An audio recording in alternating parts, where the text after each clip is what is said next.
बरनऊ रघुबर बिमल जस जोदायक फलचारी। बुद्धिहीन तनु जानिके सुमिरो पवन कुमार। बल बुद्धि विद्या देहु मोहि हरहु कलेश विकार। जय हनुमान ज्ञान गुण सागर जय कपीस तिहु लोक उजागर। रामदूत अतुलित बलधामा अंजनी पुत्र पवन सुत नामा। महावीर विक्रम बजरंगी कुमति निवार सुमति के संगी।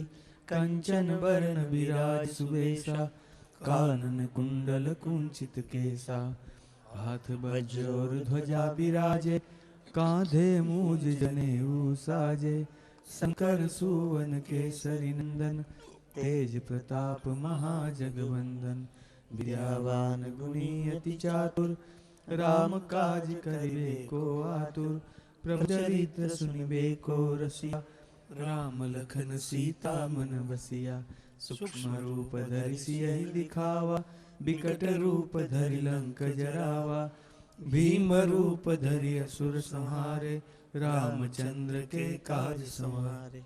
लाए सजीवन लखन जियाए श्री रघुवीर हर्षि उर लाए। रघुपति किन्ही बहुत बड़ाई तुम मम प्रिय भरत सम भाई। सहस्र बदन तुम रोजस गावे हस कई श्रीपति कंठ लगावे। सनकादिक ब्रह्मादि मुनीसा नारद सारद सहित अहिसा। जम कुबेर दिगपाल जहांते कवि कोविद कहि सके कहाते।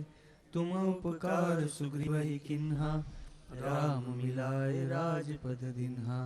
तुम्हरो मंत्र विभीषण माना लंकेश्वर भय सब जग जाना।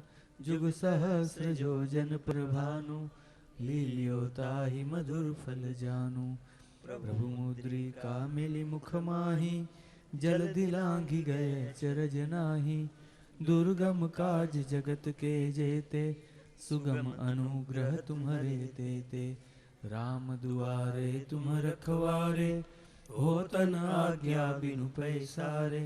सब सुख लहे तुम्हारी सरना तुम रक्षक काहू को डरना। आपन तेज समारो आपे तीनों लोक हांकते कांपे। भूत पिशाच निकट नहीं आवे महावीर जब नाम सुनावे। नासे रोग हरे सब पीरा जपत निरंतर हनुमत बीरा। संकट से हनुमान छुड़ावे मन क्रम बचन ध्यान जो लावे। सब पर राम तपस्वी राजा इनके काज सकल तुम साजा। और मनोरथ जो कोई लावे सोई अमित जीवन फल पावे। चारों जुग परताप तुम्हारा है प्रसिद्ध जगत उजियारा। साधु संत के तुम रखवारे असुर निकंदन राम दुलारे। अष्ट सिद्धि नवनिधि के दाता असबर दीन जानकी माता। राम रसायन तुम्हारे पासा सदा रहो रघुपति के दासा। तुम्हारे भजन राम को पावे जन्म जन्म के दुख बिसरावे। अंत काल रघुबरपुर जाई जहाँ जन्म हरि भक्त कहाई। और देवता चित्तन धरई हनुमत से सर्व सुख करई। संकट हरे मिटे सब पीरा जो सुमिरे हनुमत बलबीरा। जय जय जय हनुमान गोसाई कृपा करो गुरुदेव की नाई। जो सत बार पाठ कर कोई छूटे बंदी महासुख होई। जो यह पढ़े हनुमान चालीसा होए सिद्धि साखी गौरीसा। तुलसीदास सदा हरि चेरा कीजे नाथ हृदय मह डेरा। पवन तनय संकट हरण मंगल मूर्ति रूप। राम लखन सीता सहित हृदय बसहु सुरभूप। सियावर रामचंद्र की जय रघुवीर रामचंद्र की जय। पवन सुत हनुमान की जय उमापति महादेव की जय। बोलो भाई सब संतन की जय।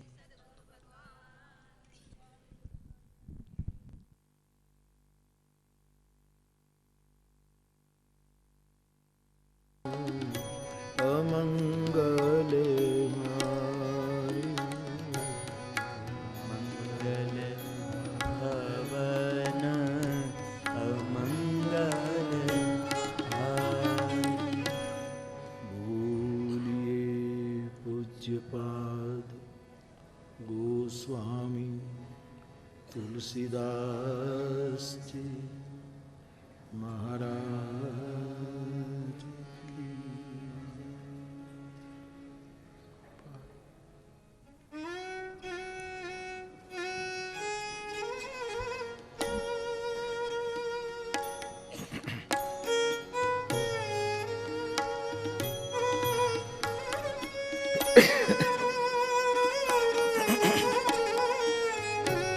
सुनहु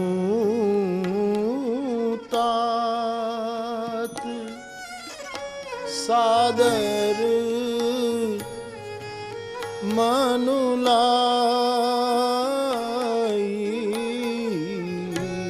सुनहु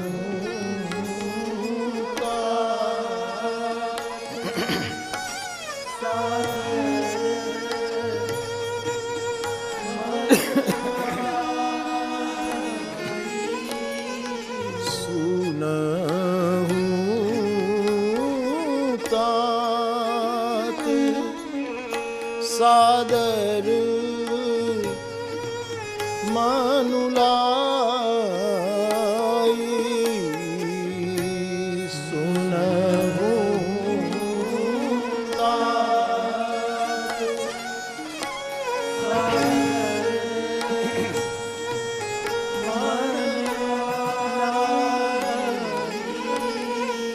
कहु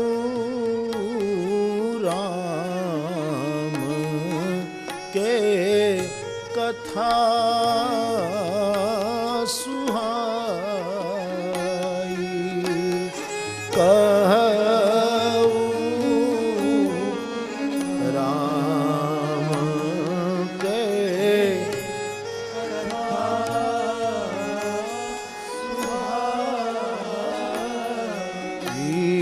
कहु राम के कथा सुहाई, कहु राम के कथा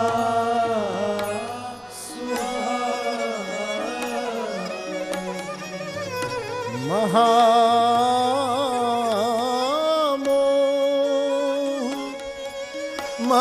महिषेषु विशाला, महामोह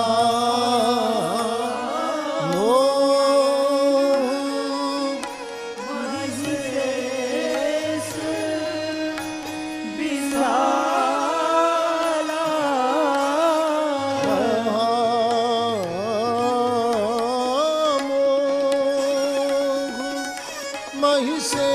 महिषेषु विशाला,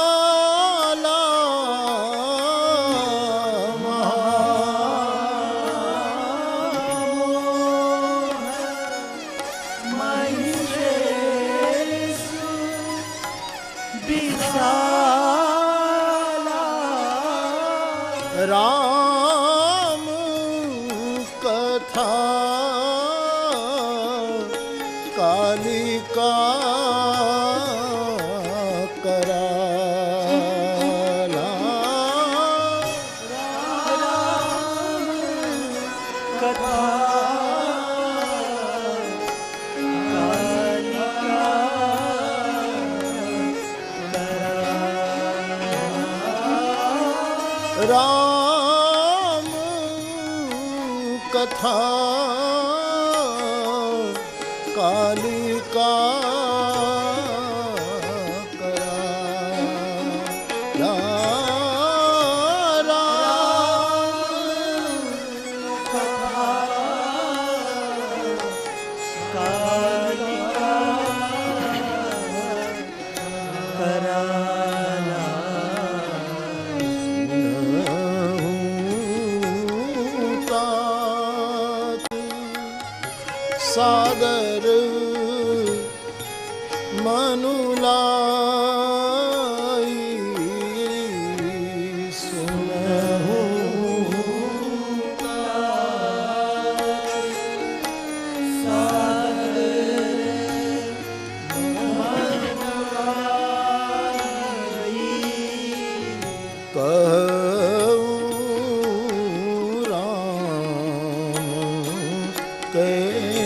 कथा सुहाई। राम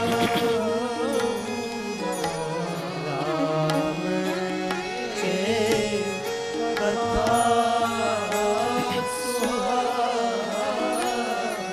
सादर मनुलाई। सादर मनुलाई। कथा सुहाई। कथा सुहाई। सादर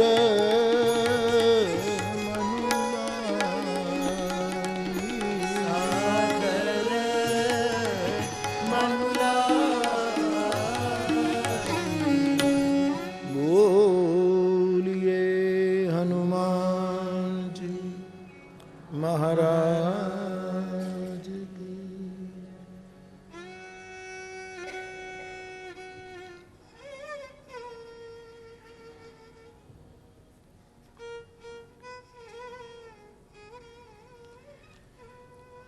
बाप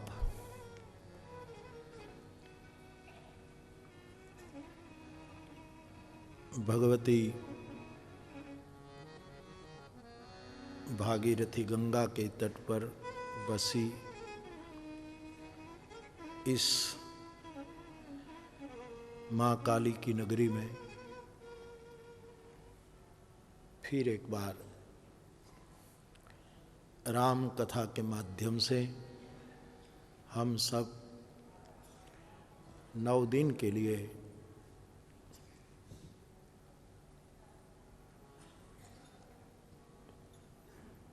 सत्संग के लिए एकत्रित हैं।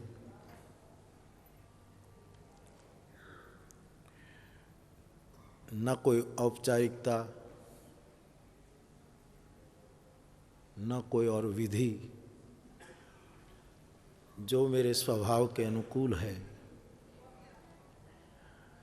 इसी ढंग से इस कथा का आरंभ हो रहा है।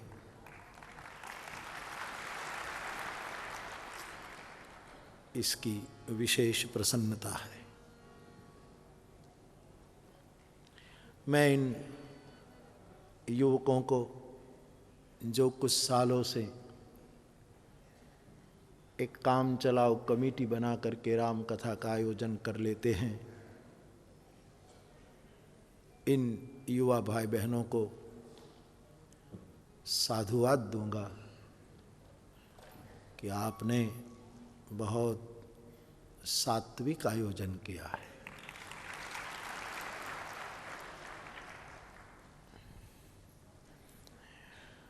और कुछ कथाओं से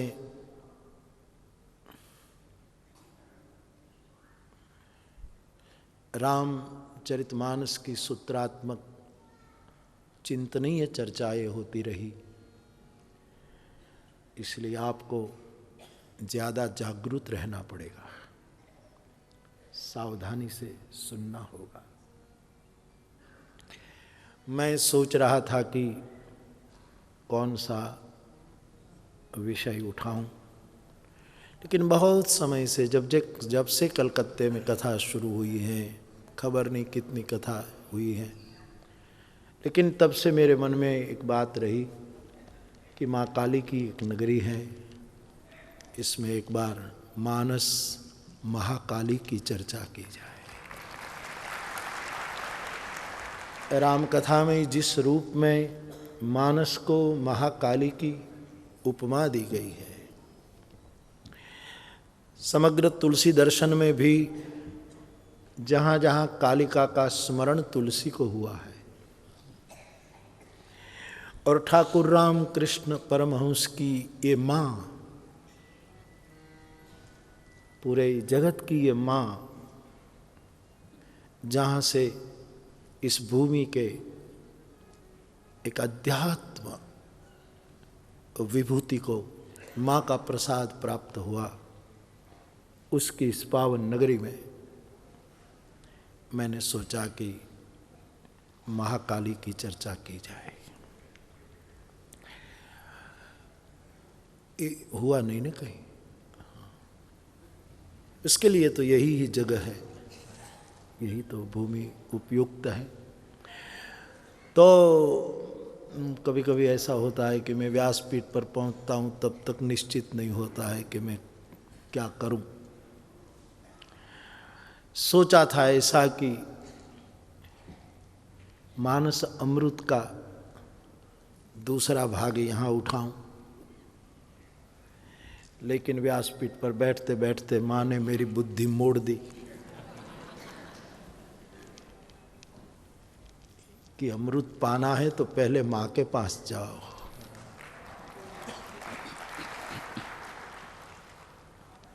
और रामचरितमानस एक माँ ही तो है।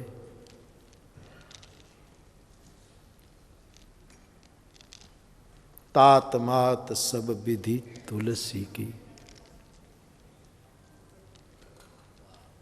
अम्ब अदिति सी,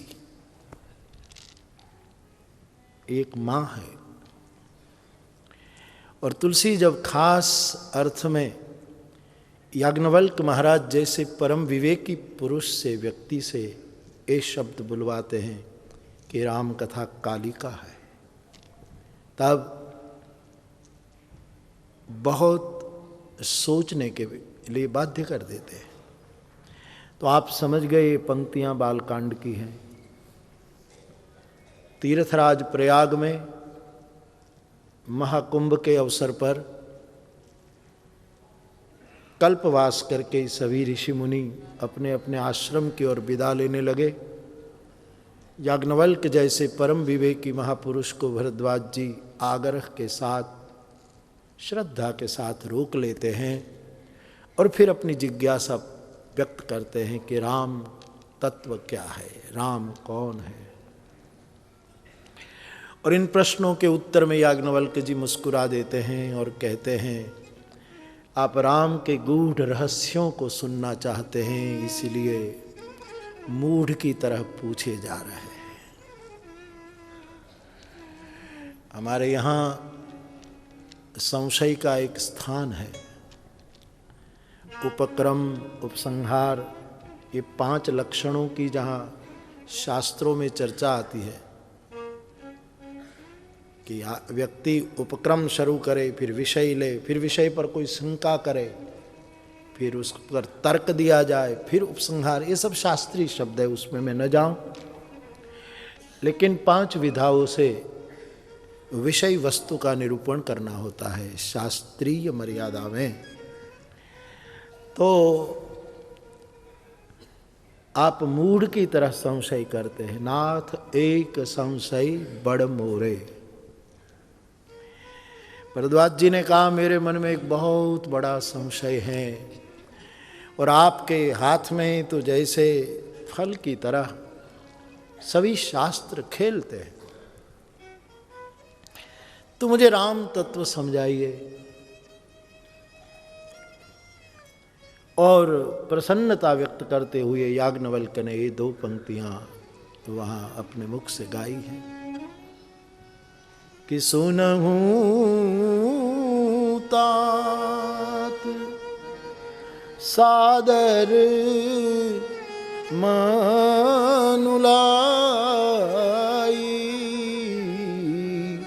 सुनहूं तात सादर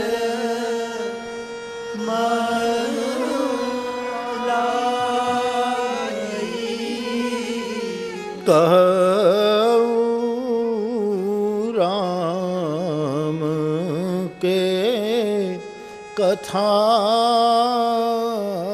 सुहाई, कहूँ राम के कथा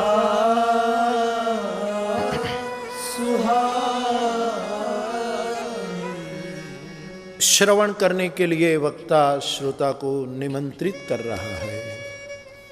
सुनहूं, और बहुत बड़ा आदरवाचक शब्द से संबोधन करते हैं। तात, जैसे मैं व्यासपीठ से आपको बाप कहा करता हूँ, ये मूल रामायण का संस्कार है, ये मूल संबोधन मानसीय संबोधन है।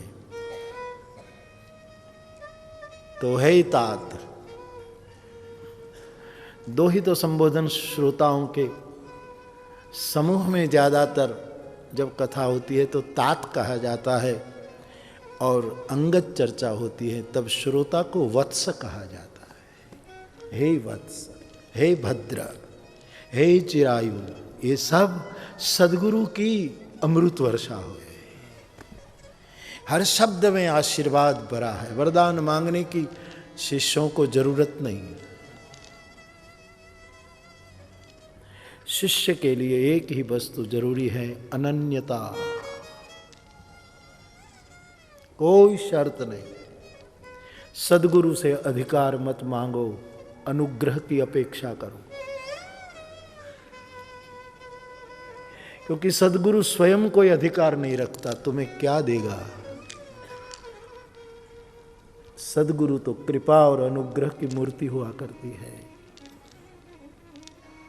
और वो अनुग्रह करे वो ही सबसे बड़ा हमारा अधिकार है कि हम पर विशेष अनुग्रह हुआ। ग्रह का अर्थ है पकड़ना, ग्रहणा, ग्रहण करना। ग्रह मानी पकड़ना। अनु का अर्थ होता है संस्कृत में पीछे पीछे जाना। जैसे आप अनुसरण करते हैं, अनुगमन करते हैं, अनुधावन होता है, अनुवचन होता है, अनुबंध होता है। अनु का अर्थ है पीछे पीछे जाना, और किसी के पीछे पीछे जाना और उसको पकड़े रहना, उसका नाम है अनुग्रह। और ये अनुग्रह मिल जाए वो सबसे बड़ा अधिकार है, और क्या अधिकार चाहिए। तो सद्गुरु के पास अधिकार क्या है? अधिकार शब्द ही रजोगुणी है। जरूर मानस में भी राम कथा के अधिकारी शब्द आया, लेकिन वो अनुग्रह के, कृपा पात्र के संदर्भ में है। अधिकार होता है इसलिए राम कथा नहीं मिलती। राम कथा मिल जाती है तब अधिकार सिद्ध होता। अधिकार क्या, कैसे भी आप इसकी व्याख्या कर सकते हैं, लेकिन आध्यात्मिक चोटी पर जाते हुए साधक को यह अनुभव होता है। एक ही शर्त है, अनन्यता।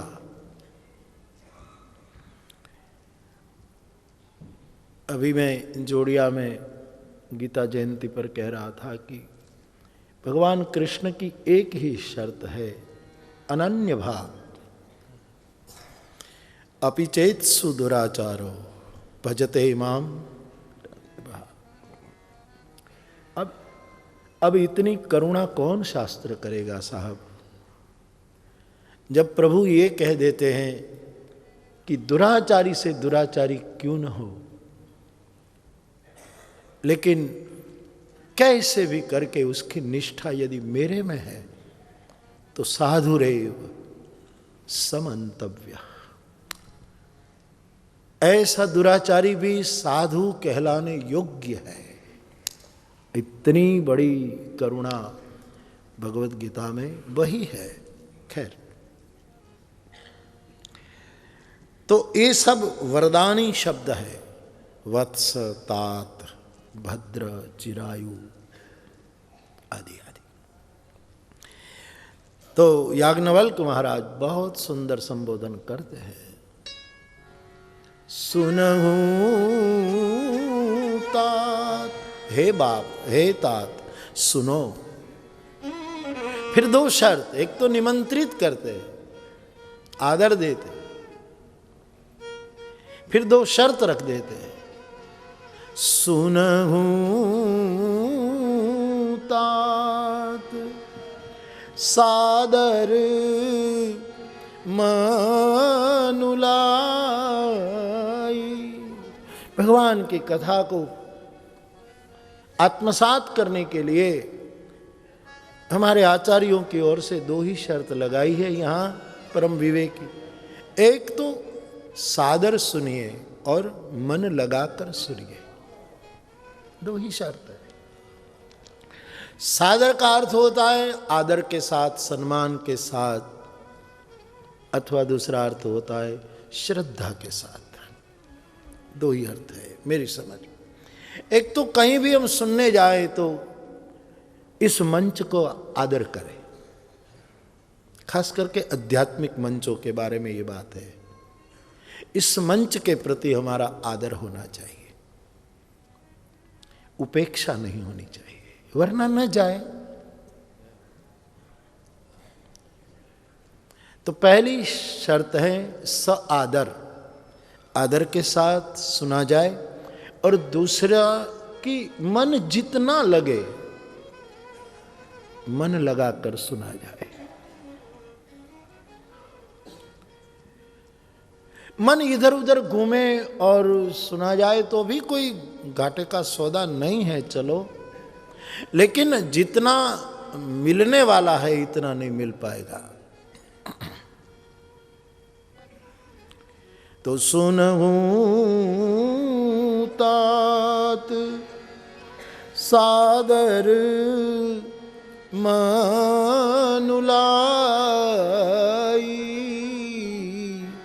कहूं राम के कथा सुहा। मन लगा करके श्रद्धा के साथ सुनने की बात आई। कम से कम सत्संग में मन को हम अच्छा रखने की कोशिश करें। व्यक्ति के जीवन में बुरा समय आता है तो बदल भी जाता है, लेकिन वृत्ति बुरी होगी तो बदलना बहुत मुश्किल है। बुरा समय आएगा बदल जाएगा, किसी का एक समान थोड़ा बुरा समय रहता है, लेकिन सवाल, और सत्संग वृत्ति पर काम करता है। व्यासपीठ का काम मानवीय वृत्ति पर है। आप कहेंगे, आप सोचेंगे कि 9 दिन कथा सुने फिर धंधा ठीक चलने लगे, ऐसी अपेक्षा मत रखना। आप निराश हो जाओ इससे पहले मैं आपको आगाह कर दूं कि 9 दिन कथा सुने और धंधा ठीक चले, दुकान ठीक चले, मुकदमा कोर्ट में सुलझ जाए, ये सब सामान्य वस्तु है, ये भी हो सकता है, लेकिन ये कोई बड़ी उपलब्धियां नहीं है। सत्संग का काम है इंसान की वृत्ति को परिवर्तित करना, और एक बार वृत्ति परिवर्तित हो जाएगी, उसका बुरा समय भी गरल सुधा, रिपुकराई मिताई, गोपद सिंधु अनल सितलाई। हमारी प्रवृत्ति ठीक चले उसके लिए सत्संग जैसी महान वस्तु का उपयोग नहीं होना चाहिए, हमारी वृत्ति का मामला है। श्रोता वक्ता दोनों की बात मैं आपके साथ जुड़कर बोलूंगा। तुलसी ने क्या कहा, मेरा विरक्ता ठीक हो जाए, मैं परम संत हो जाऊं, काली पावना अवतार आदि शब्द तो हम लोगों ने लगाया। तुलसी तो केवल एक ही चाहते थे कि राम कथा के गान से मोरे मन प्रबोध जेहि होई, मेरी मन की वृत्ति ठीक हो जाए, मेरे मन को बोध हो जाए, यही मांग है गोस्वामी जी। तो मेरे भाई बहन, कोई युवक सोचे कि 9 दिन की कथा सुनूं तो परीक्षा में पास हो जाऊं, मैं चाहूंगा कि वो पास हो जाए, मैं जरूर चाहूंगा, लेकिन कथा की उपलब्धि ये नहीं है। कथा की उपलब्धि है साधक की वृत्ति का परिवर्तन, साधक के स्वभाव को एक शुभ दिशा मिले। हम बहुत कुछ पा सकते हैं, लेकिन हमारी दृष्टि बहुत द्रव पर रहती है। स्वर्ग वर्ग की बात तो मैंने बहुत समय से उड़ा रखी है ऑलरेडी कि भाई कथा सुनने के बाद कोई स्वर्ग वर्ग मिलने वाला नहीं। स्वर्ग है कि नहीं वो भी मेरे मन में एक प्रश्न है, मैं आपको खानगी में बता दूं कि स्वर्ग क्या है। वो तो भी ठीक है, कल्पना अच्छी है, गालिब ने कहा था कि कल्पना अच्छी है, अच्छी वृत्ति में जीना। एक पति पत्नी के साथ अच्छी वृत्ति से जीवे, पत्नी पति के साथ, बाप बेटे के साथ, बेटा बाप भाई भाई के साथ, इंसान के साथ, एक धर्मी दूसरे धर्मी के साथ अच्छी वृत्ति से जिए। वही तो जीवन का वो है। सवाल मोरे मन प्रबोध जेहि होई, वृत्ति का ही माप। क्यों इतने दाम्पत्य जीवन बिगड़ते जा रहे हैं लोगों के? प्रश्न वृत्ति का। एक बहन अपने पति को अंग्रेजी ग्रामर सिखा रही थी, इंग्लिश ग्रामर अपने पति को। बेचारा अनपढ़ था, वो पढ़ी लिखी थी। तो वर्तमान काल, भूतकाल, भविष्य काल, past tense, present tense, future आदि आदि सिखा रहे थे। तो 8 दिन की क्लास उसने भरी पत्नी के सामने। फिर पत्नी को लगा कि अब ये आदमी कुछ सीख गया लगता है, तो पूछा कि मैं सुंदर हूं, पूछ रही, वो उसका काल क्या है? उसने कहा पास्ट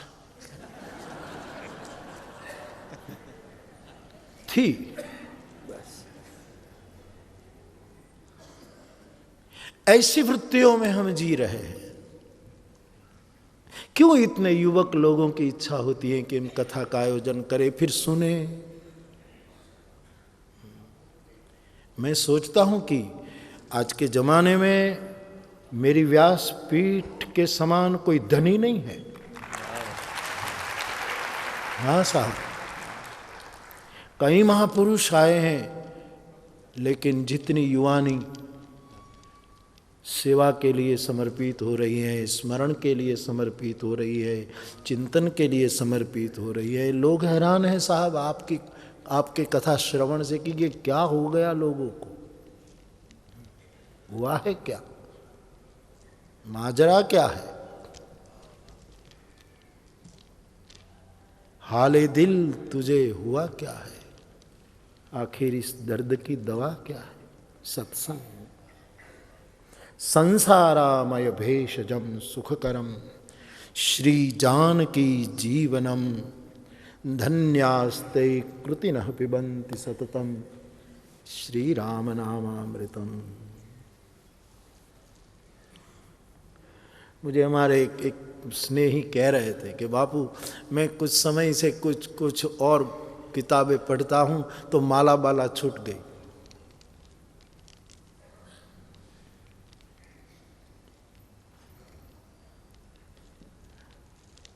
ऐसा मैंने पढ़ा कि उसमें ऐसा लिखा था कि ये राम राम रटना, ये राम नाम ही रखना, ये सब प्रपंच है, दम्भ है, दम्भ है, दम्भ है, तो छूट गई।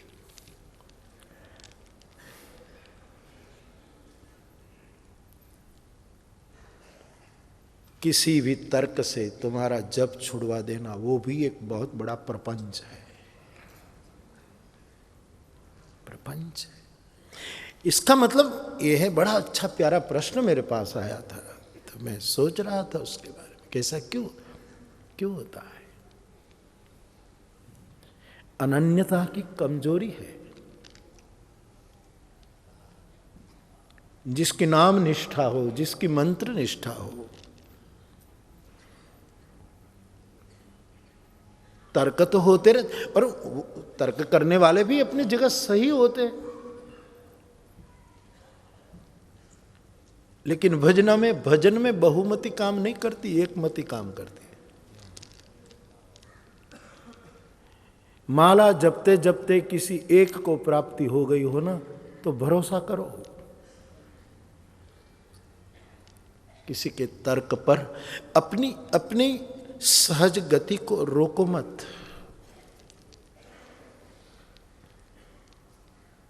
अपि चेत सुदुराचारो भजते माम अन्य भाग साधुरेव समन्तव्य। कृष्ण कहते हैं वो आदमी साधु कहलाने योग्य है, कितना ही दुराचारी क्यों न हो। देखो, आपके मन में बहुत विकार जगे, वो इतना बड़ा अपराध मेरी दृष्टि में नहीं है। आप खास सुन लो साहब, आपके मन में सत्संग कर रहे हैं, आप कथा सुन रहे हैं, जप कर रहे हैं, पूजा पाठ कर रहे हैं, साधु संतों में बहुत आस्था रखते हैं, आपका समर्पण, आपकी सेवा भी बहुत होती है साहब, और आपको ये सब करते करते विकार परेशान करे, कामनाएं परेशान करे, तो मेरी दृष्टि से ये इतना बड़ा अपराध नहीं है। ये ठीक तो नहीं है, लेकिन इतनी सीरियसली मत लो इन बातों को। आप कहेंगे कि हम इतनी साल से सत्संग कर, लेकिन गुस्सा जाता नहीं है, क्रोध आता है, चिंता मत करो, करो नहीं क्रोध, लेकिन हो तो इसकी चिंता मत करो। आप कहें कि हम इतनी कथा सुन रहे, लेकिन हमारे जीवन में त्याग नहीं आ रहा है, लोभ छूटता नहीं है, निर्वैरता नहीं आती है, ये सब हो ठीक, अच्छी वस्तु नहीं, लेकिन इतनी अपराध एक ही है, तुम्हारी अनन्यता टूट जाए।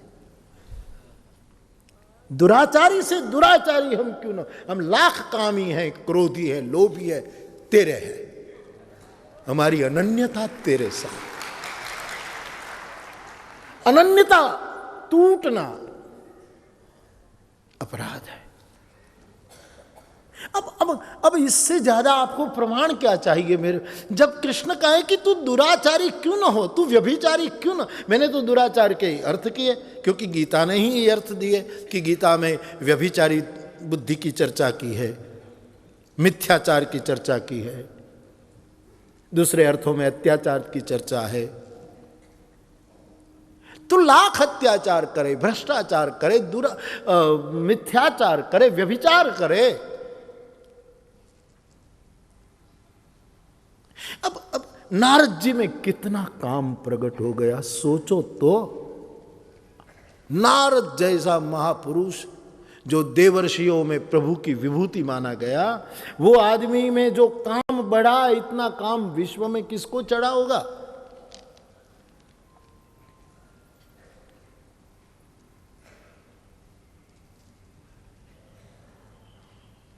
विश्व मोहिनी को देखकर काम विजेता व्यक्ति कितना कामुक हो गया।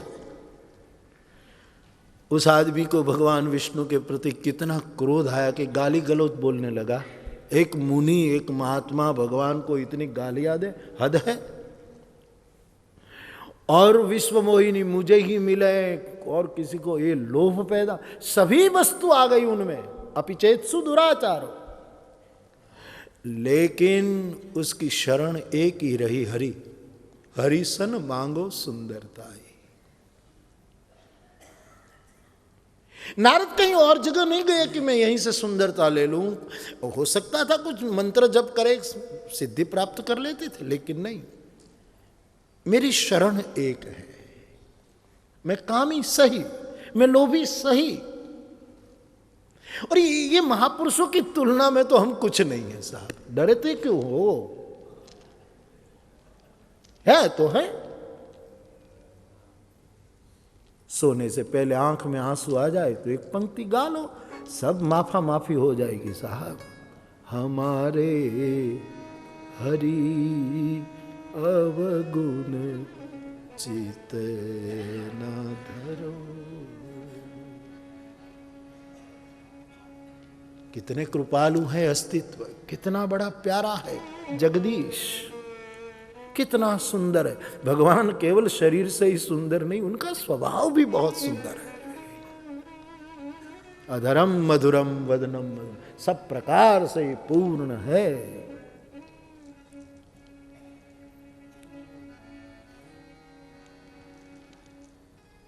अनन्यता न टूटे।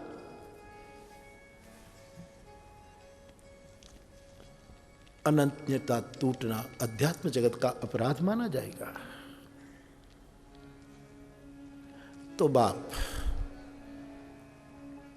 सुनहु तात सादर मनुलाई, कहु राम के कथा सुहाई। कथा, राम की कथा अद्भुत है, क्या नहीं है।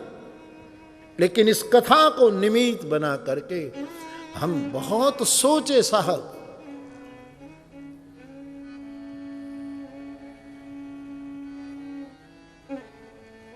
बहुत कुछ मिल सकता है, हम कितने क्षुद्रों में डूबे हैं। धंधा बंदा ठीक हो ना तो आप अपनी बुद्धि लड़ाओ, जो करना करो, वृत्ति ठीक हो जाए। मोरे मन प्रबोध जे।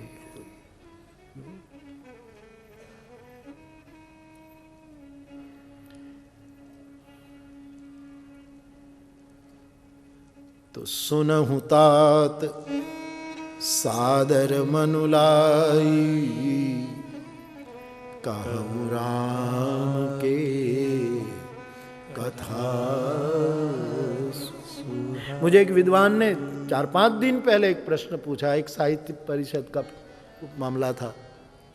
तो एक बड़े मेरे स्नेही विद्वान अकेले में, बापू एक बात पूछ, आप कथा शुरू करते हैं तो कहते आइए हनुमंत विराजिए, तो क्या हनुमान आता है? मैंने कहा हनुमान मेरा बहाना है, मैं विश्वास की स्थापना करना चाहता हूं।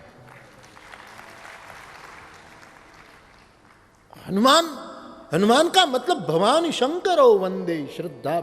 मैं विश्वास को निमंत्रित करता हूं कि मैं कथा गाऊं, इससे पहले मुझ में और मेरे श्रोताओं में विश्वास की स्थापना। मेरा हनुमान विश्वास है, मेरा हनुमान सुविचार है, मेरा हनुमान अनन्यता है। मेरा हनुमान क्या नहीं है। ये कुछ बातें अब बहुत बोलने के बाद मैं बोल रहा हूं, क्योंकि स्थूल से सूक्ष्म की ओर जाना होता है।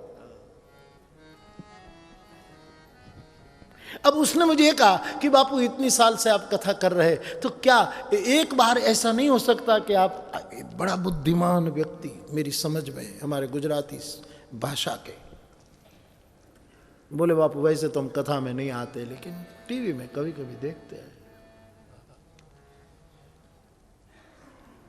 तो बोले यदि आपका ये है तो आइए हनुमंत विराज जी ऐसे कहो, और हनुमान जी आए तो आ जाए, ऐसा कभी नहीं हो सकता।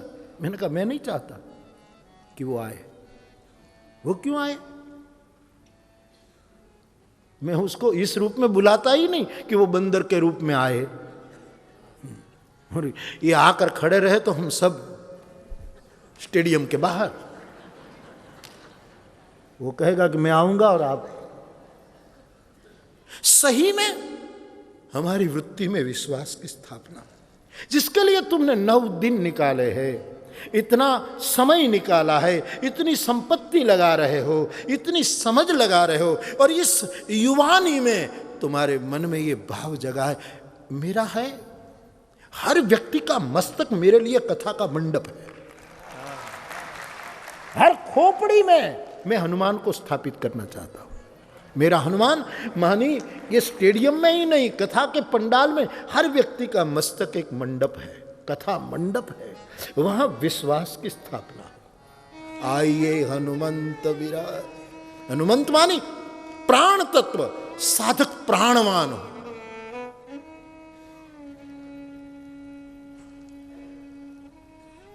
मैं कोई भी ग्रंथ लूं ना साहब, तो जैसे इस भूमि के इस एक महान वैज्ञानिक जगदीश चंद्र बोस, जिसने विश्व को कहा था कि वनस्पति में जीव है, ठीक है,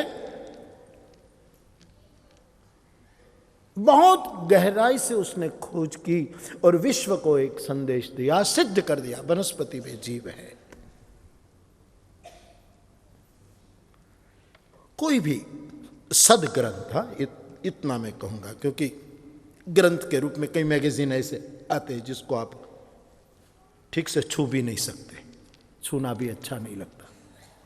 सदग्रंथ, हर सदग्रंथ सजीव होते हैं।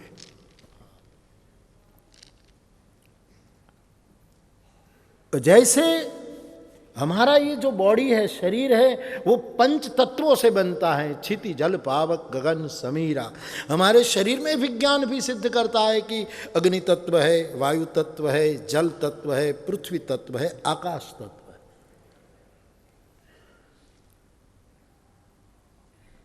कोई भी पुस्तक में ये 5 तत्व होते हैं। सदग्रंथ तो रामचरितमानस हो, श्रीमद् भागवत जी हो, महाभारत हो, आगम हो, पुराण हो, धम्मपद हो, आगम वाणी हो, कोई भी धर्म का सदग्रंथ हो, वो तो बहुत सजीव होते हैं, क्योंकि उसमें सभी होता है। लेकिन पांच तत्व का पुतला जो हम है, उसमें प्राण न हो तो, इसलिए छठे की जरूरत पड़ती है कि उसमें प्राण हो। लेकिन प्राण को भारतीय दर्शन प्राण और आत्मा को भी विलग करते हैं कि आत्मा सर्वोपरि है, प्राण तो पंच प्राण है, आत्मा तो सबसे ऊपर है। प्राण भी हो लेकिन आत्म तत्व न हो तो, रामचरितमानस को मैं इस दृष्टि से देखता हूं, ये 7 तत्वों से निर्मित शास्त्र है।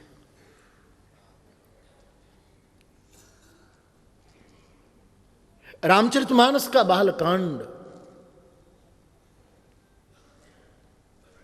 प्रथम कांड जो है वो इस विग्रह का, इस आत्मवंत विग्रह का, ये जो आत्मवंत शास्त्र है, मैं निवेदन करना चाहूं, हर व्यक्ति को अपने ग्रंथ में इतना आत्म तत्व दिखना चाहिए।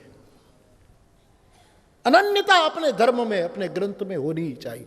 मैं लाख तर्क करूं तो भी आपका जो ग्रंथ हो उसमें से अनन्यता तोड़ना मत, पकड़े रहो। रामचरितमानस के बालकांड का मैं दर्शन करूं तो मुझे इस आत्मवंत शास्त्र में जल तत्व के दर्शन होते। ये जल तत्व है, मानस का जल तत्व है बालकांड। चरित सिंधु गिरिजा रमन, जल तत्व। निज गिरा पावन करण कारण, राम जस तुलसी कहो, रघुवीर चरित अपार बारिधि। जल तत्व है बालकांड, इस पंच भौतिक सदग्रंथ विग्रह का जल तत्व है। प्यास बुझा देता है बालकांड साहब, तन मन को शुद्ध कर देता है।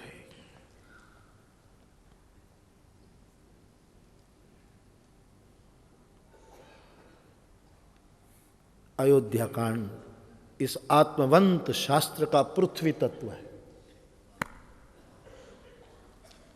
राज्यमानी धरा, राज्यमानी पृथ्वी, इसलिए राजा को हम भूपति कहते। एक बार भूपति मनवाही, भूपति नृपति। अयोध्या कांड है पृथ्वी तत्व। अयोध्या कांड में क्षमा भी इतनी बड़ी है, धैर्य भी इतना बड़ा है। ये जो पृथ्वी के जो पर्यायी शब्द है, ये सब अयोध्या कांड में दिखा है। ये पृथ्वी तत्व है अयोध्या कांड।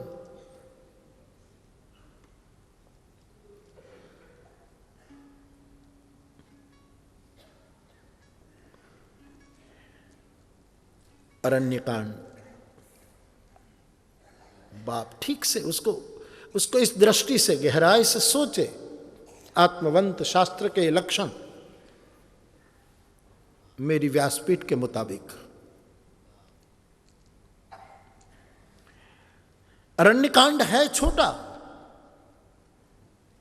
लेकिन रामचरितमानस का ये आकाश तत्व है, गगन तत्व है अरण्यकांड।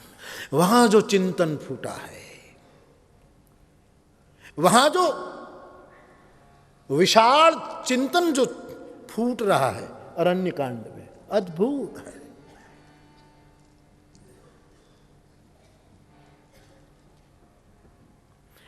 राका रजनी भगति तव राम नाम सोई सोम, अपर नाम उडगन बिमल बसहु भगत उर्व्योम। हृदय की विशालता वो अरण्यकांड की मानसिकता है।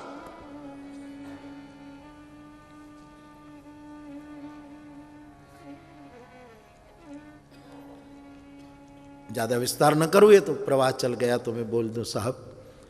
अरण्यकांड एक गगन तत्व है, बालकांड जल तत्व, अयोध्या कांड पृथ्वी तत्व, अरण्यकांड गगन तत्व, किष्किंधा कांड समीर तत्व है, वायु तत्व है। विप्र रूप धरि कपितः गए, जहां से वायु पुत्र की एंट्री है। ये पवन तत्व है किष्किंधा। आत्मवंत शास्त्र के ये लक्षण है मेरी समझ में।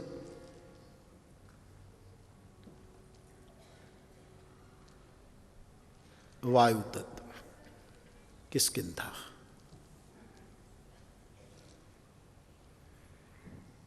सुंदरकांड अग्नि तत्व है, स्थूल रूप में सूक्ष्म रूप में भी अग्नि तत्व है। वहां अग्नि की चर्चा है। फिर विरह अग्नि लो, योग अग्नि की चर्चा करो, अथवा तो स्थूल उलट पुलट सब लंका को जलाने की बात हो, अग्नि केंद्र में है। सुंदरकांड अग्नि तत्व है, लेकिन प्राण और आत्मा न हो तो पांचों बेकार है। प्राण मानी यहां जीव, फिर आत्मा। लंका कांड प्राण तत्व है। लंका कांड न हो तो कथा का अर्थ ही नहीं रहता साहब। ये प्राण तत्व लंका कांड, मेरी समझ, मेरी व्यक्तिगत जिम्मेवारी के साथ मैं बोल रहा हूं। और आज मैं विस्तार नहीं कर पाऊं, कभी मेरे मन में धारा चली तो करूंगा, क्योंकि इनके सबके बहुत बहुत अनुभव के प्रमाण साधुओं के पास हुआ करते हैं। प्राण तत्व है लंका कांड, और आत्म तत्व है उत्तरकांड। उत्तरकांड आत्म तत्व है। तो ये प्राण तत्व की जो बातें हैं, उसी रूप में मैं हनुमान जी को पहले स्थापित करता हूं कि तुम्हारा नैराश्य निकल जाए, तुम्हारा आज मैनेजमेंट की भाषा में जिसको इच्छा शक्ति कहते हैं, इच्छा शक्ति।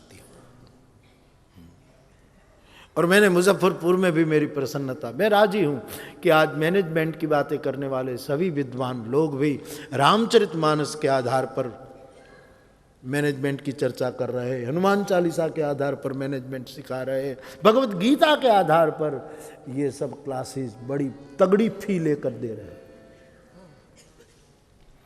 और हमारी कोई फी नहीं, आप फ्री रहे वही फी है,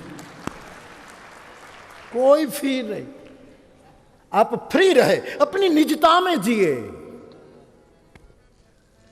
अपने स्वभाव में जिए। ठाकुर भी यही एक आश लिए बैठे थे, जीव को अपनी मुक्तता में विहरने देना चाहिए। दूसरों के तर्क तुम्हारी मुक्तता के बाधक है।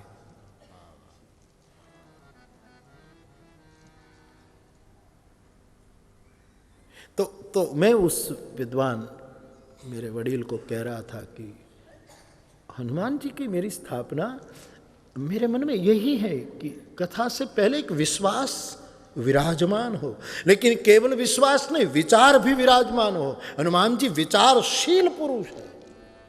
आप बिना सोचे मुझे मत सुनो कृपया। मैं ये नहीं चाहता कि मेरी कोई बात आप बिना सोचे सोच लो और आपकी आने वाली जिंदगी के 5-10 साल बर्बाद हो जाए। मैं ऐसा अपराध नहीं करना चाहूंगा कि बापू ने कहा था बस टूट पड़ो। नहीं, सोचो, थिंक ट्वाइस, बहुत सोचो। हनुमान जी की स्थापना, मेरा अर्थ है विचारों की स्थापना, आस्था की स्थापना। भवानी शंकर हो, प्राण तत्व की स्थापना। वक्ता में प्राण तत्व न हो और श्रोता में प्राण तत्व न हो तो ये सब बेकार हो जाएगा।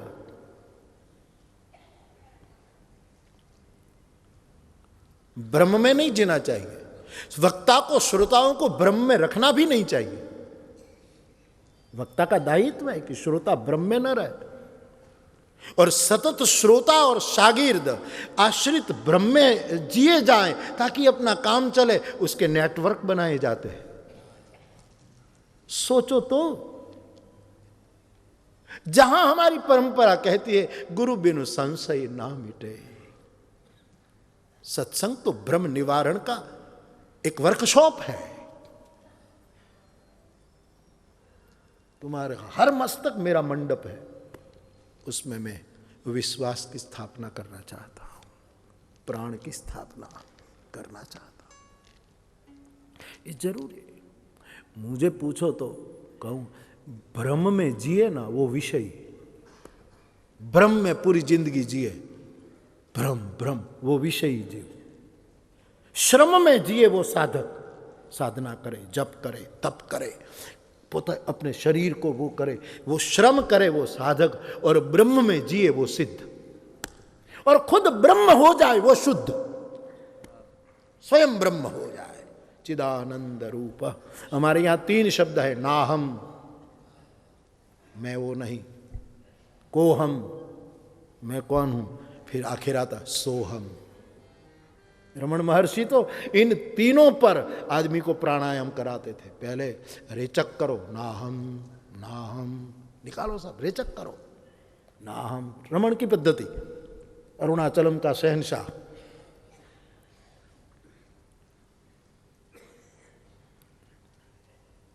मुझे कोई कहे बाबू आप अरुणाचलम में कथा करने वाले, मैंने करूंगा, लेकिन मैं जहां से करूंगा अरुणाचलम सुन लेंगे, हो न हो कोई चिंता नहीं, लेकिन उसको सुनाई देता है। नाहम नाहम नाहम रेचक, कोहम कोहम कोहम पूरक, सोहम सोहम कुंभक। ऐसे ये रमण की पद्धति थी। खैर अपना अपना एक अंदाज था, अपनी एक रीत थी। तो भ्रम में पूरी जिंदगी जी जाए वो विषय, और क्या तुलसी का जो विषय साधक सिद्ध की जो चर्चा है, मेरी समझ में एक अर्थ में कहूँ तो पूरी कभी कभी हम पूरी जिंदगी भ्रम में ही जीते हैं। और भ्रम तो छोड़ो, कभी कभी ये भी भ्रम मार देता है कि मैं शिष्य हूं, मैं शिष्य हूं। होता नहीं, वो तो अनन्यता क्यों टूटी। और कभी कभी भ्रम मार जाता, मैं गुरु हूं, मैं गुरु हूं, गुरु। होता कुछ नहीं। गुरु होता तो तू बंधन में क्यों। भ्रम में जिए जा रहे, ये विषय और क्या। एक भाई को कह रहा था कि वो लड़की देखो हंस हंस कर मुझे देख रही है, वो लड़की देख देख देख ए देख, वो मुझे हंस हंस कर देख रही। उसने कहा नहीं, देख देख कर हंस रही है, ब्रह्म में मत जी। तू ब्रह्म में जिए जा रहा है, तुझे देख देख कर हंस रहे मूर्ख। ऐसी पूरी जिंदगी चली जाती है ब्रह्म में। वही तो विषयपना है। और विषयपना मानी क्या है, यही भ्रम।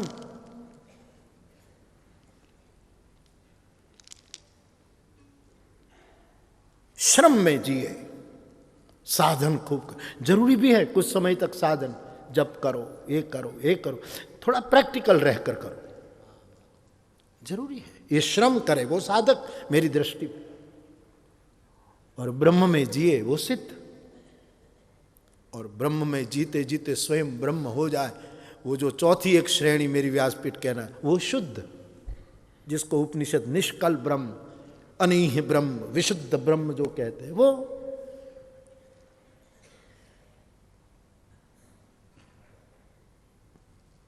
तो बाप, हमारी वृत्ति, एक बार आदमी का मन ठीक हो जाए ना, पूरी सृष्टि ठीक हो जाती। मोरे मन प्रबोध जेहि होई, ये इसके लिए हम एकत्रित है साहब, और कोई क्या काम है। तो व्यासपीठ से मुझे और आपको, मुझे बोलने से, आपको सुनने से, केंद्र में तो व्यासपीठ है ना, हम सब इनकी परिक्रमा कर रहे हैं, बहुत मिलने वाला है इससे। हम सामान्य चीजों में डूबे। मैं अभी कुछ एक दो कथा से बोल रहा हूं कि वो बिल्ली लंदन गई, उसको वीजा मिल गया, बहुत सब बिल्ली, उनके सब जाति के लोगों ने बहुत सम्मान विदा दी। एयरपोर्ट में बड़ा हल्ला हुआ कि बिल्ली जी जा रही है लंदन। 1 महीने का उसका फॉरेन ट्रिप थी उसकी, तो गई। 1 महीने के बाद लौटी, फॉरेन रिटर्न, इतना बड़ा जुलूस निकाला गया। हमारी नात में, हमारी जात में पहला प्रसंग है कि कोई विदेश गया हो। फिर सब पूछ रहे, पत्रकार पूछ रहे, ये पूछ रहे, ये सब पूछ रहे कि ब्रिटेन की महारानी से मिलना हुआ? बोले हाँ मिलना हुआ। सिंहासन बेला देखा, वो मुकुट जिसमें हमारा कोहिनूर है? बोले सब ठीक से देखा। क्या सब था मेरे सम्मान में? ये सब खास में विशेष मेहमान थी उसमें मेरे साथ, लेकिन मैं पूरा आत्मसात नहीं कर पाई। क्यों? कि सिंहासन के नीचे एक चूहा था। मैं चूहा देखने में, आपको ऐसा नहीं लगता कि हम भी व्यासपीठ के नीचे किसी चूहे को देखते रह जाते हैं? साहब कोहिनूर को देखो। कोहिनूर का अर्थ हीरा तो है ही, कोहिनूर का है हमारा नूर। क्या है? उसका नाम है कोहिनूर। कोही क्या? क्या हो हम को हम, हमारा नूर क्या है? हमारी अस्मिता। अस्मिता शब्द उसके आत्मा के लिए लगाना ठीक नहीं। अस्मिता का एक अर्थ अहंकार होता है। फिर भी मैं कहूं हमारी निजता। निजता शब्द बड़ा प्यारा है। हमारी मौलिकता क्या है?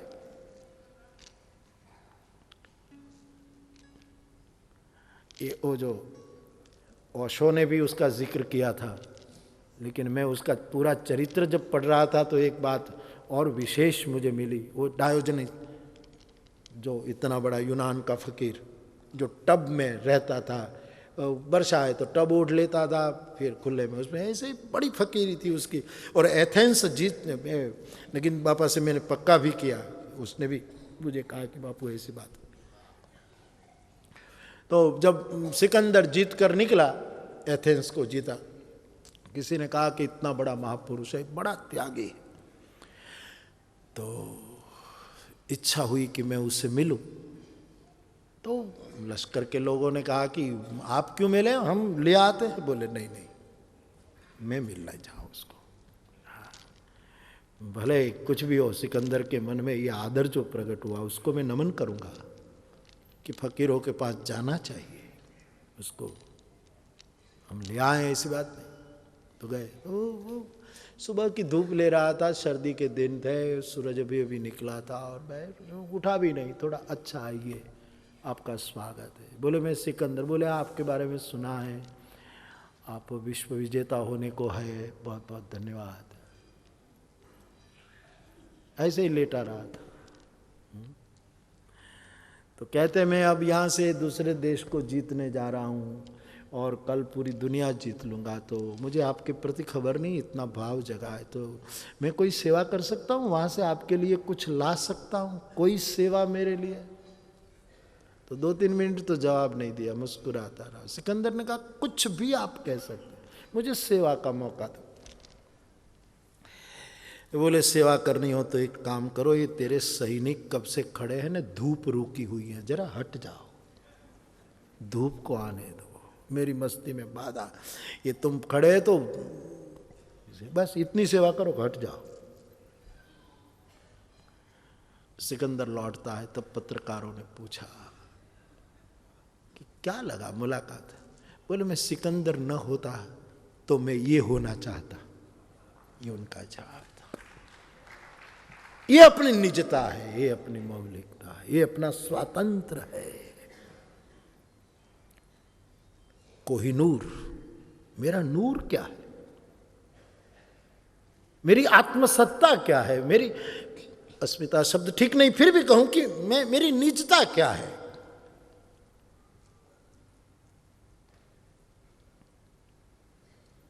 हम अपनी निजता से कह सकते हैं कि रामदूत मैं मातु जानकी, कह सकते हैं, वहां उसकी निजता प्रकट हो गई।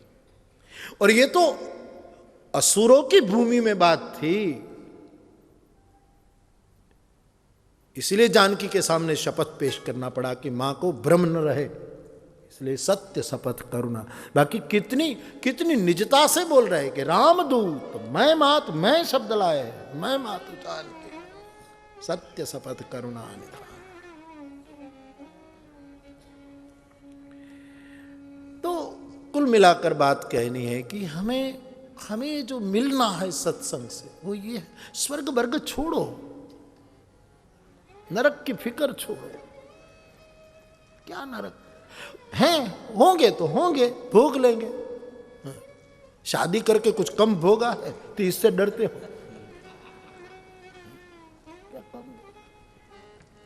एक भाई ने एक भाई को कहा कि हिप्नोटाइज का अर्थ क्या होता है?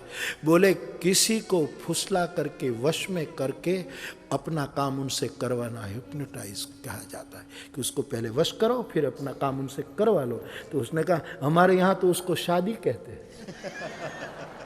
हिप्नोटाइज का पर्याय है। क्या क्या करना है साहब? मोरे मन प्रबोध जे तो सुनहूं तात सादर मनुलाई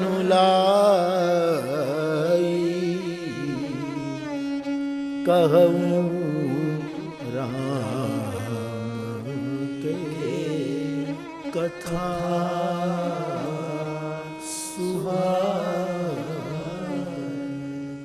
महामोह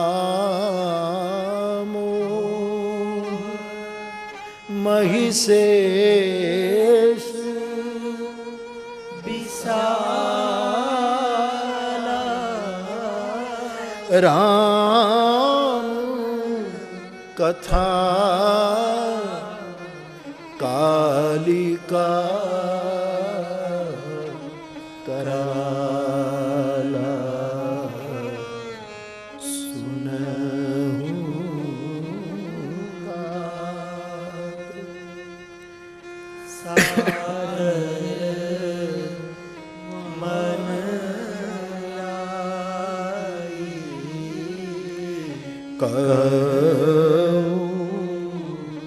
राम के कथा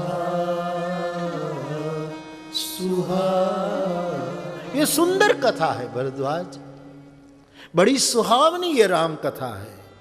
लेकिन दो ही काम आपको करना है भरद्वाज जी, सादर सुनो और जितना समय मन लगे इतना सुनो, मन लगा कर सुनो, जरूरी है।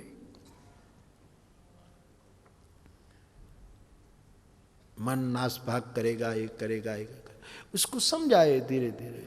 मैं तो वहीं तक छूट देता हूं आपको कि आपका मन न लगे तो कथा स्थल छोड़ दो और काम में लगाओ, इतना दुकान में बैठो, कोई चिंता नहीं।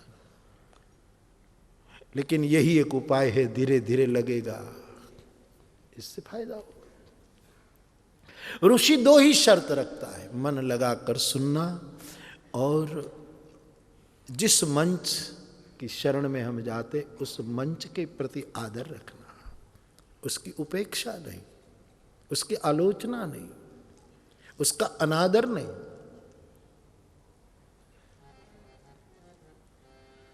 और ये सब मेरी व्यासपीठ के श्रोताओं में धीरे धीरे आने लगा है, इसकी मुझे खुशी है। कुछ आपकी जिज्ञासाएं, कुछ आप चाहते, वरना युवान लोग क्यों कथा का आयोजन करें? क्यों करें साहब? हांगकांग न जाए, बैंकॉक न जाए, इधर उधर न जाए, दुबई न जाए, मॉरिशस न जाए, लल्लू भैया लंदन न जाए, बार बार लंदन जाता है, क्यों? आप में भी कुछ एक अगन सी लगी है कि हमारी वृत्ति मोरे मन प्रबोध, इसीलिए ये सब हो रहा है, इसीलिए हो रहा है। वरना पहले जितना मैं आपको मिलता था इतना मिलता भी नहीं हूं। हाँ, घंटों तक मेरे पास आप बैठते थे, अब सब बंद हो गया। इस बार से तो बिल्कुल बंद है।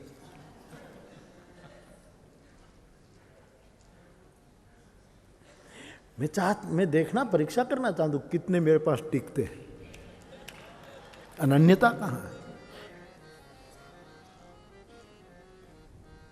सोचो, अपि चेत सुदुराचारो भजते माम। लेकिन मैं वो आपकी लगन को आदर देता हूं कि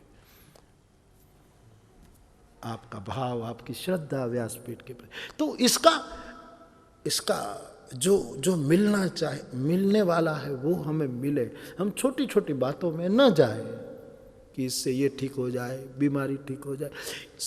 मन ठीक होता है तो सब अपने आप ठीक होने लगता है, लेकिन फल है वृत्ति परिवर्तन होना। और हमें वो स्मृति याद आ जाए जो हम है, स्मृतिर्लब्धा, वो स्मृति फिर लौट आए। इसलिए ये सत्संग है। तो आदर के साथ सुने, मन लगा करके सुने। याज्ञवल्क्य कहते हैं, मैं राम की सुंदर कथा कर रहा हूं। हमारा मोह महान है, और उसको गोस्वामी जी ने यहां महिषासुर राक्षस की उपमा दे दी कि मन महारक्त बीज राक्षस है, महिषासुर राक्षस है, और राम कथा उसके सामने महाकाली है, कालिका है। इसी सूत्र पर हम 9 दिन चर्चा करेंगे कि राम कथा आखिर महाकाली क्यों है। और महाकालिका तो अब देखो, पहले कहा सुहाई सुंदर कथा कहूं, और कालिका कराला, भयंकर कराल, एक भीषणता। कालिका का स्वरूप ही देखते लोग डर जाते। और राम कथा को कालिका कहकर गोस्वामी जी ने अद्भुत बातें रहस्यमय छिपा दी। ये जगदम्बा काली है, इसलिए मैं उसका ऊपर वाला पूठा भी काला रखता हूं। ये कालिका। रामचरितमानस में महाकाल भी है और महाकाली भी है। करालम महाकाल कालम कृपालम गुणागार संसार। तो महामोह भी है, महाकाल भी है, महाकाली भी है। यहां कालिका का अर्थ में महाकाली कर रहा हूं, वही तो महाकाली है। तेरा वचन जाए खाली तो तुझे कौन कहे महाकाली। ये जादूगर लोग, जो सपेरे लोग ऐसा हमारे देहातों में आते, काली कलकत्ते वाली।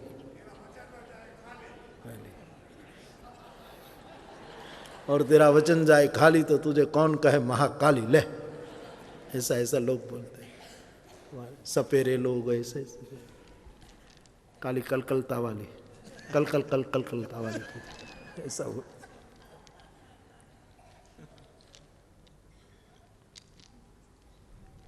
तो बाप, महाकाल शिव है, महाकाली शिवा है। महाकाल भूतनाथ है, महाकाली भवानी है। मैंने आपको एक बार शायद कोई कथा मुझे स्मरण है, जिसको वक्ता मैंने तो नहीं किया है। देखो मेरे तो कुछ किया ही नहीं, प्रसाद बरस रहा है मेरे ऊपर। तो प्रभु की कृपा और प्रसाद, मेरा कोई आयास प्रयास है ही नहीं। मैं स्पष्ट कहता हूँ, आपसे दिल की बात करता हूँ। बाकी जिसको बहुत श्रेष्ठ वक्ता होना उसको काली की उपासना करनी चाहिए। काली की मैंने देखे, मैं अब नाम नहीं लूंगा, बड़े बड़े महापुरुषों को, मैं 3 को तो मेरे बड़े परिचित थे, अब नहीं रहे। उसका पंथ भी अलग, उसकी धारणा भी अलग, उसका शास्त्र भी। लेकिन उनके कमरे में जब मुझे ले जाते हैं तो काली की प्रतिमा रहती, जबान निकाली हुई काली, जीभ लहलहाती हुई। जिसको श्रेष्ठ वक्ता बनना हो उसको काली की उपासना। ये लोग आयास प्रयास करते हैं काली। जिसको जबान बहुत निकालनी हो, कई लोग जबान निकाले हुए तो बोलते ही रहते। सोचना कि काली की, घर में पत्नी भी बहुत बोले, समझना कि काली की उपासक लगती है। पुरुष बोले तो भी एक साधना पद्धति है। लेकिन जो देव जो देना चाहे उसका अनादर कर दे कि तेरी जो शक्ति है तू देने वाले, लेकिन मैं वो नहीं। उनमें है ठाकुर रामकृष्ण देव, काली के संपूर्ण उपासक। लेकिन वक्तव्य कभी कुछ नहीं किया, जबान निकाली ही नहीं, मौन रहा। उसके लिए अधिकारी इन 7 सितारों में से एक उतारा विवेकानंद को। कहा था ना, ठाकुर कहा करते थे, विवेक यहाँ का नहीं है, वो वहाँ का है। वहीं से मैंने वो एक पंक्ति है ना, शुरू कर दूं पहले दिन से। कभी कभी मेरे दिल में ख्याल आता है कि जैसे तुझको बनाया गया है मेरे, तू कहीं दूर कुछ था, तुम्हें जमीन पर उतारा गया है। विवेकानंद को उतारा गया था जमीन पर साहब, विश्व मंगल के लिए, विश्व कल्याण के लिए। ठाकुर स्वयं कहते थे, अखंड साधना के 4 अंग विवेक ने पूरे किए हैं। ऐसा ठाकुर का निवेदन। बोले कम, काली के ऊपर उनका वक्तव्य कितना हो सकता था अद्भुत, लेकिन निपट गंवार रहे, अनुभूति के सिवा अभिव्यक्ति बिल्कुल नहीं साहब। समझना हो समझे, न समझे न समझे।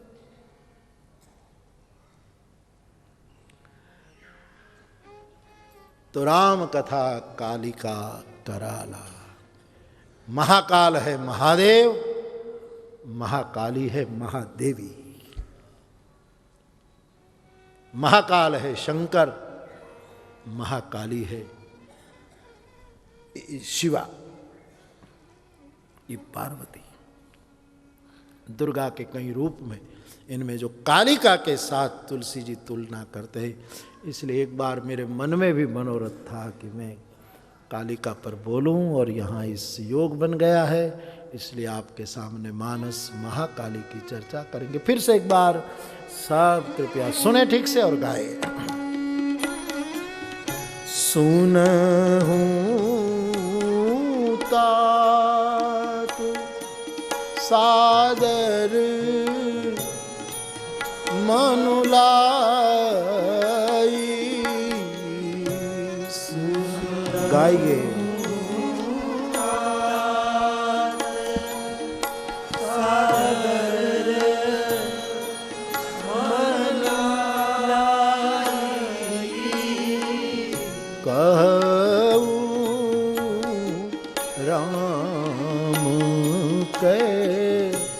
कथा सुहाई, कहूँ राम के कथा सुहाई। महामोह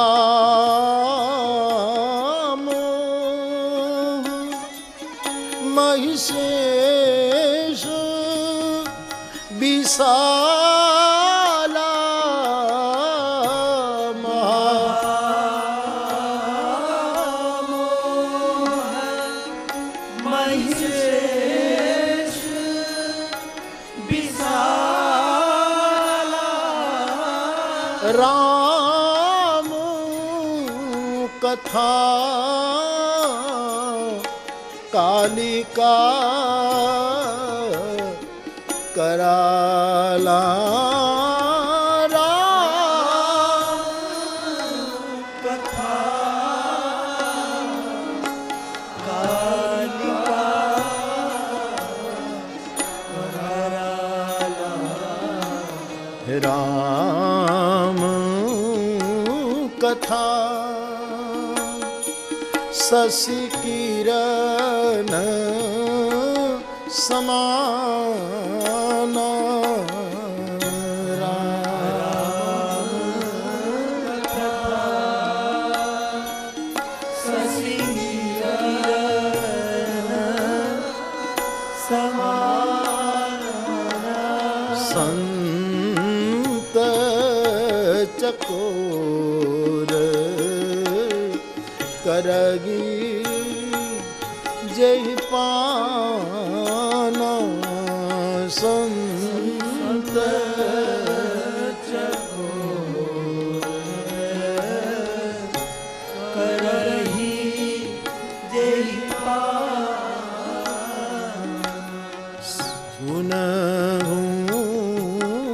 तात सादर मन लाई सुनऊं सादर मन कहूं राम के कथा सुहाई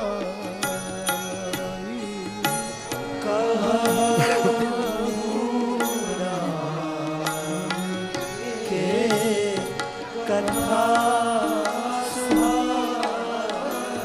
तो करालम महाकाल कालम कृपालम गुणागार संसार पारम न तो हम, वहाँ कराल शिव महाकाल है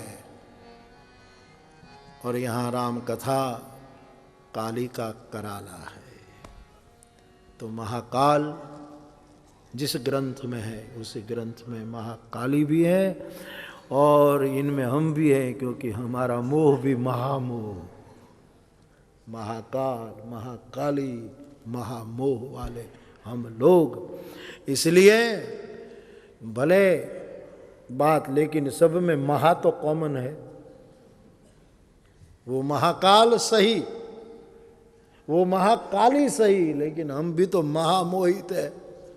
तो जाति मिलती है तो कुछ काम बन सकता है 9 दिनों में, कुछ घटना घट सकती है, कुछ जीवन का नया आनंद हम प्राप्त कर सकते हैं। तो इस कथा का प्रधान विषय है मानस महाकाली।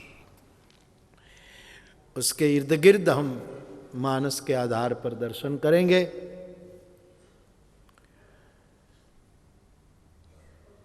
पहले दिन राम कथा का मंगलाचरण हुआ करता है और मेरे स्मृति में एकदम प्रवाह आया तो मैंने बीच में ही कह डाला कि तो महात्म्य तो हो ही गया कि बालकांड जल तत्व है, अयोध्या कांड पृथ्वी तत्व है, अरण्य कांड आकाश तत्व है, किष्किंधा कांड पवन तत्व है, सुंदर कांड अग्नि तत्व है, लंका कांड प्राण तत्व है और उत्तर कांड आत्म तत्व है। और जहाँ लगी आत्मा तत्व चीनो नहीं। अयोध्या के संत तो कहा करते न कि बाल का आरंभ अयोध्या का मध्य और उत्तर का अंत जाने सो संत। ऐसी एक उक्ति सी अयोध्या में उत्तरकांड आत्म तत्व है और उत्तरकांड को समझ लेने से हमारे यहाँ पूर्व मीमांसा और उत्तर मीमांसा 2 बातें हैं। रामचरितमानस क्या नहीं है, वो पूर्व मीमांसा भी है और उत्तर मीमांसा भी है। रामचरितमानस स्वयं प्रस्थान त्रयी है। जैसे जैसे मानस दिखता है एक एक पंखुड़ी खुलती है, वैसे मानस क्या नहीं है साहब। तो ये 7 सोपान जो है इनमें ये 7 आत्म तत्व तक की यात्रा निहित है, समाहित है। ऐसे ग्रंथ की कथा फिर एक बार महाकाली की नगरी में, माँ गंगा के तट पर, ठाकुर की भूमि में, विवेक की भूमि में, रविंद्रनाथ टैगोर की भूमि, चैतन्य की भूमि में, ये सब उन्हीं का तो परिसर है सब। ये बड़ी बड़ी महिमावंत भूमि है। देखो श्रीवर्धन, कोई कोई कोई क्या क्या अंग्रेजी में क्या कहते हैं, hard and fast, hard and fast, ऐसा हार्ड एंड फास्ट नहीं है। लेकिन मैं कहूँगा कि इन बच्चों को, इन युवाओं को कि अगली कथा शांति निकेतन में करवाओ।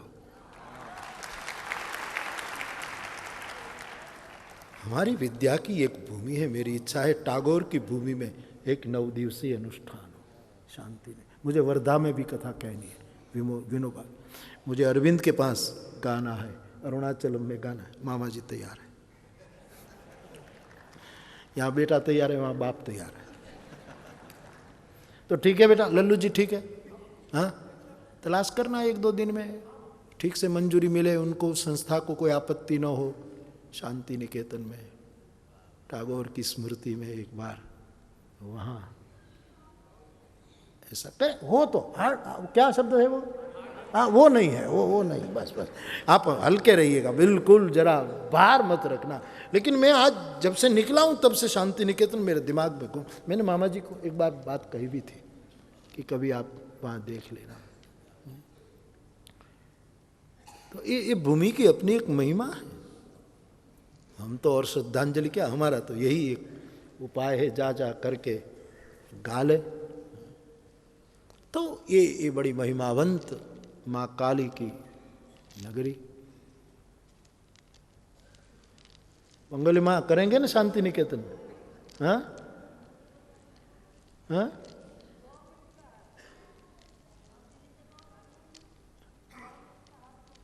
अरे जिसका हो, जिसका हो, प्रार्थना करेंगे, हो तो हो, ना हो तो कोई होगा, पक्का, श्योर, सच, सही, ठीक कह रही हो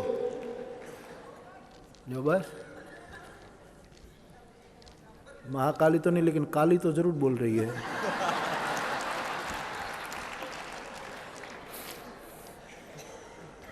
एक दो कथा में मैं न देखूं तो मैं खोजता हूं कि कहां गई। मेरे श्रोताओं के साथ यही तो मेरी आत्मीयता है साहब, मैं सही कहता हूँ, मेरा और कोई लेना देना, लेकिन मेरे कोई श्रोता, मेरे कोई कभी कुछ 5 महीना 6 महीना कहीं ना दिखाई दे तो फिर मेरी जिज्ञासा होती है कि सब भले चंगे तो है, सब ठीक तो है। तो मेरे मन में ऐसा चल रहा था, तो एक बार वही अनुष्ठान करेंगे 1-2 साल में, जब वहाँ के नियम कोई न टूटे, वहाँ के सब प्रकार की मंजूरी मिले तो करेंगे। ना हो तो भी कलकत्ता तो है, ये स्टेडियम ठीक है भाई, ये अच्छा है, यहाँ ही होना चाहिए, ये ठीक है। हाँ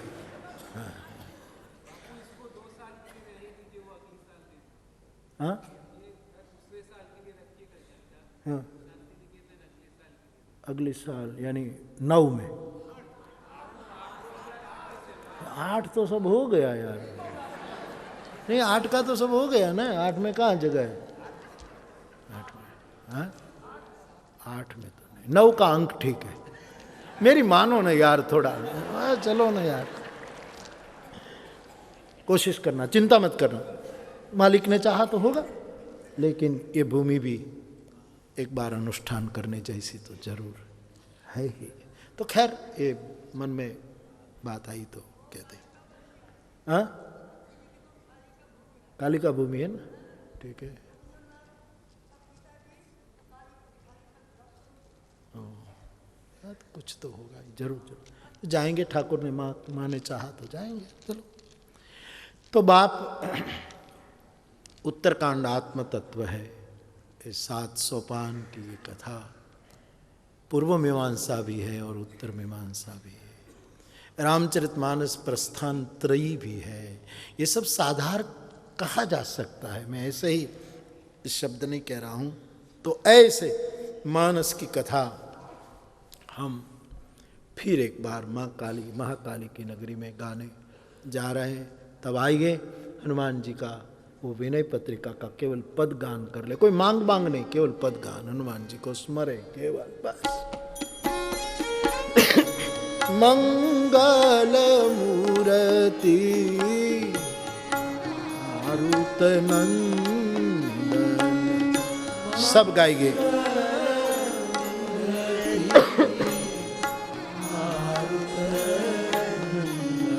सकल अमंगल मूल निकंदन, सकल अमंगल मूल निकंदन, मंगल मूर्ति मारुत नंदन, मंगल मूर्ति मारुत नंदन, बंदहु राम लखन वैदेही, बंदहु राम लखन वैदेही, ये तुलसी के परम स्नेही, ये तुलसी के परम स्नेही, गाइए गणपति जगवंदन, गाइए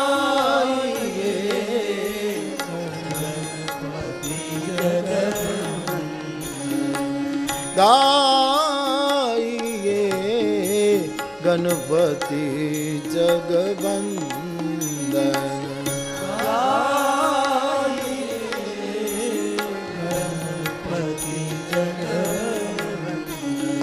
शंकर सुवन भवानी नंदन, शंकर सुवन भवानी नंदन, शंकर सुवन भवानी नंदन, शंकर सुवन भवानी नंदन।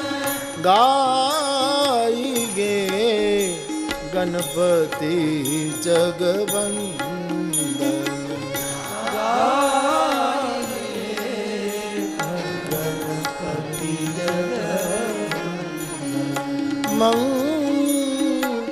मूर्ति मारुत नंदन, मंगल मूर्ति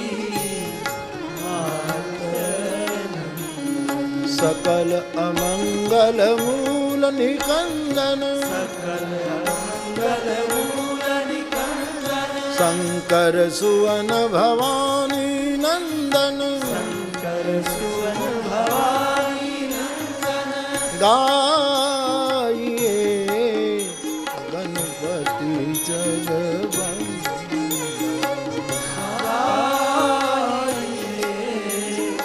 गणपति जगवंदन।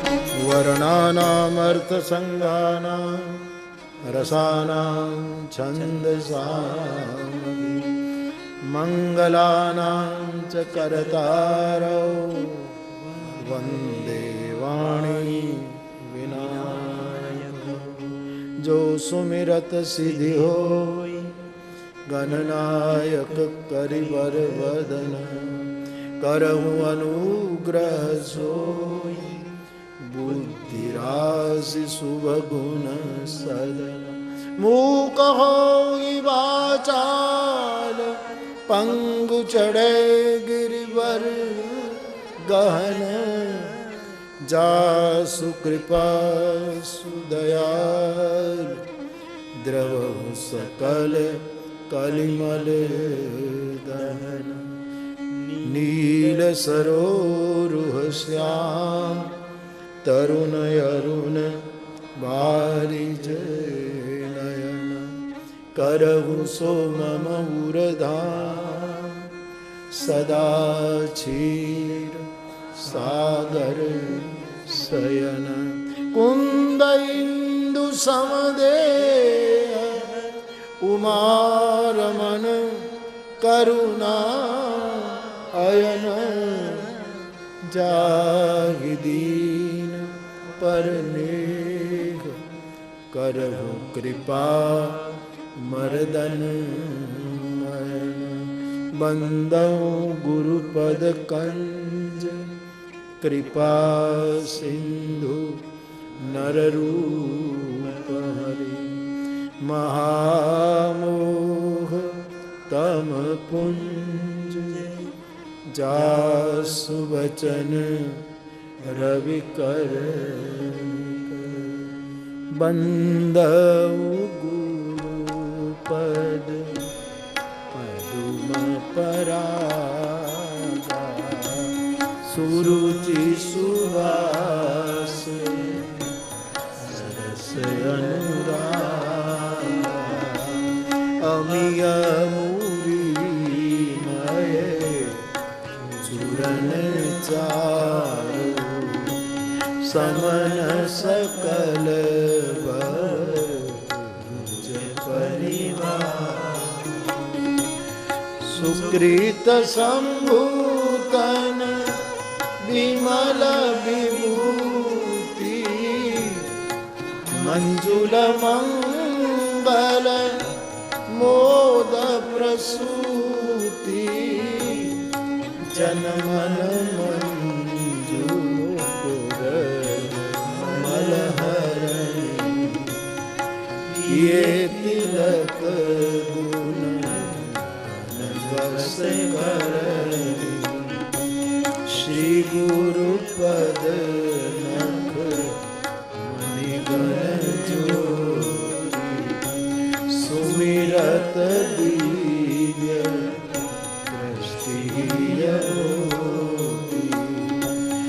मलन मोह तम सो प्रकाशु, बड़े भाग उर आवहि जासु, रगि विमल विलोचन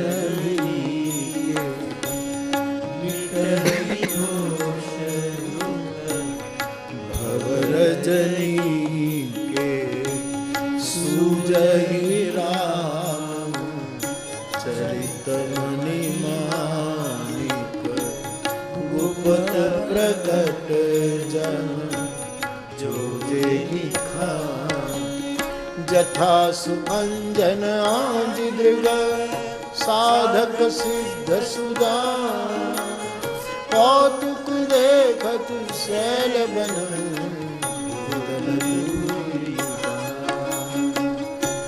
गुरुपद रज मृदु मंजुल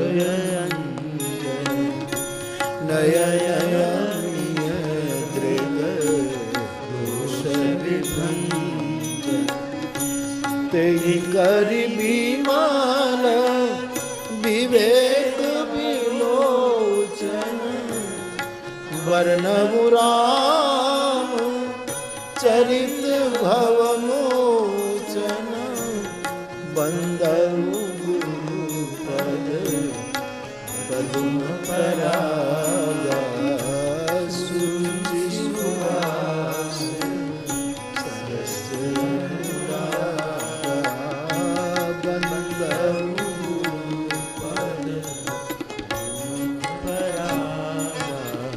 प्रारंभ में गुरु वंदना, आखिर में प्रारंभ में गणेश वंदना, वंदे वाणी विनायको दोनों की, और फिर वंदना में गुरु वंदना गोस्वामी जी ने की।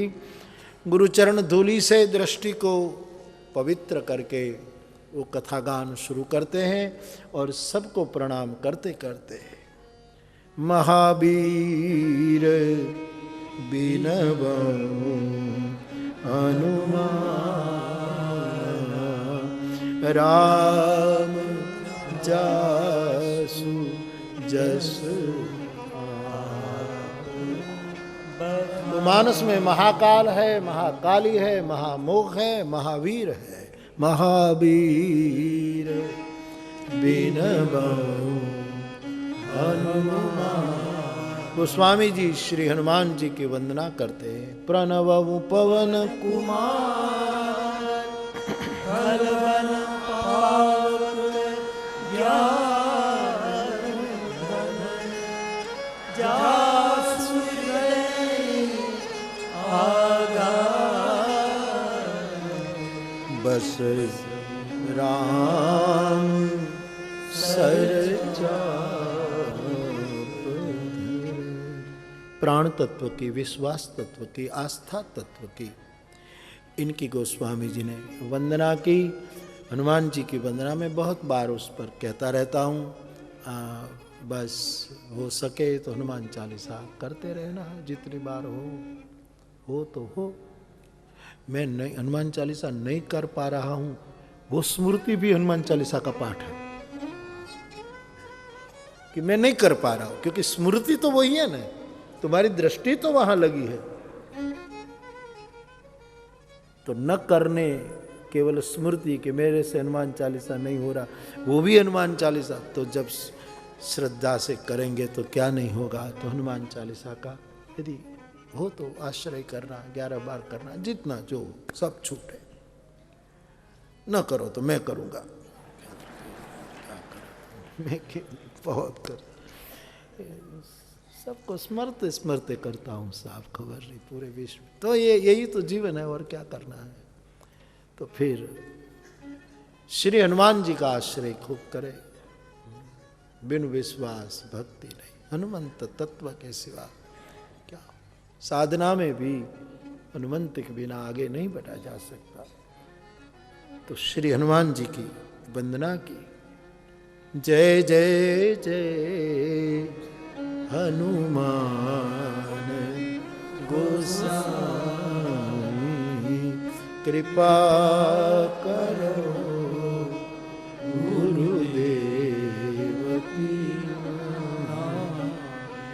जय हनुमान ज्ञान गुण सागर, जय कपीस तेहु लोक उजागर।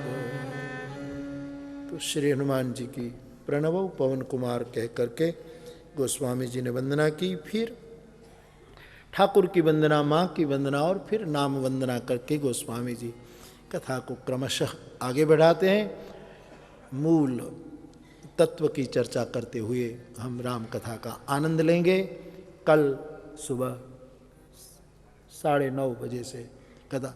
मैं जरा 10 मिनट इधर उधर हो जाए तो आप अपना स्थान ग्रहण कर लीजिएगा, क्योंकि 20-25 मिनट लगती है। तो मैं समय पर कोशिश करूंगा, लेकिन शायद हो तो इतना तो मुझे फ्री रखो, तो ज़रूर मैं कोशिश करूंगा कि 9:30 को आ जाऊं, लेकिन आप 9:30 आ जाएगा, मैं भी कोशिश करूंगा। तो कल से सुबह कथा होगी।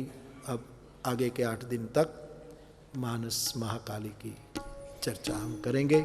आज की कथा को यहाँ विराम दूं।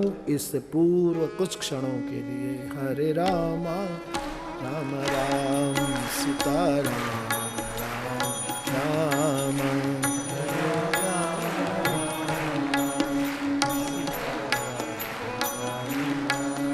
हरे राम राम राम सीताराम राम राम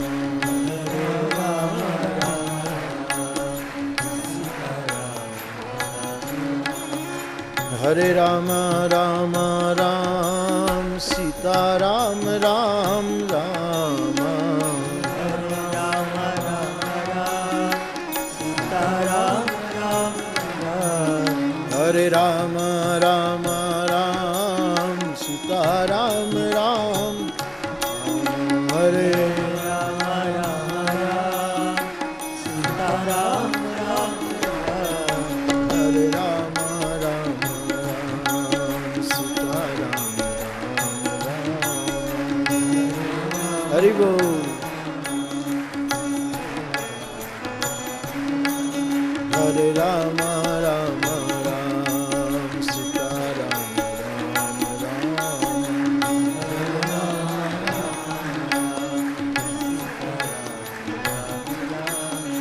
हरे राम राम राम सीताराम राम राम हरे राम राम राम सीताराम राम राम हरे राम राम राम सीताराम राम राम हरे राम राम राम सीताराम राम राम हरे राम राम राम सीताराम राम हरे राम राम राम सीताराम राम हरे राम राम राम सीताराम राम राम हरे राम राम राम सीताराम राम हरे राम राम राम सीताराम राम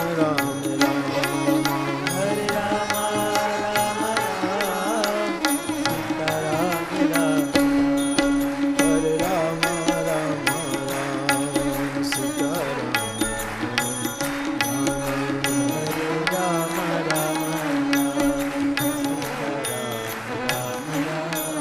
सीताराम हरे राम राम राम सीताराम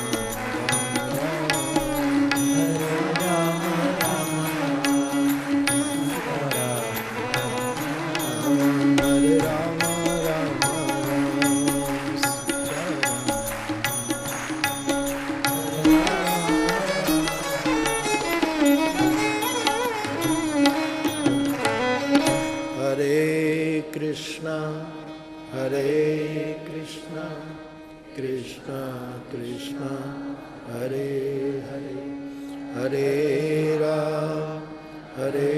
राम राम राम हरे हरे हरे कृष्णा कृष्णा कृष्णा हरे हरे हरे राम राम राम हरे हरे हरे कृष्णा कृष्णा कृष्णा हरे हरे, हरे राम राम हरे पवन तनय संकट हरण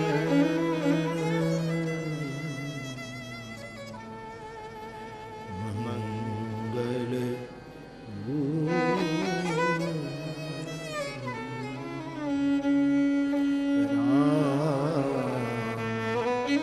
लखन सीता सहित हृदय बसहु सुर बोलिए हनुमान जी महाराज।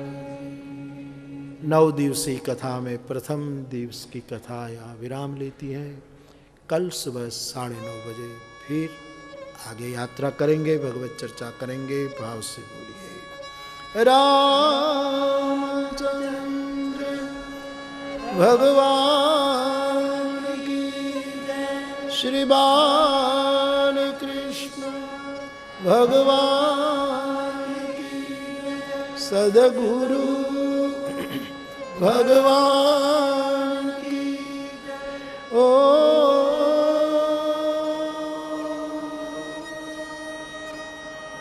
नमः पार्वती पतये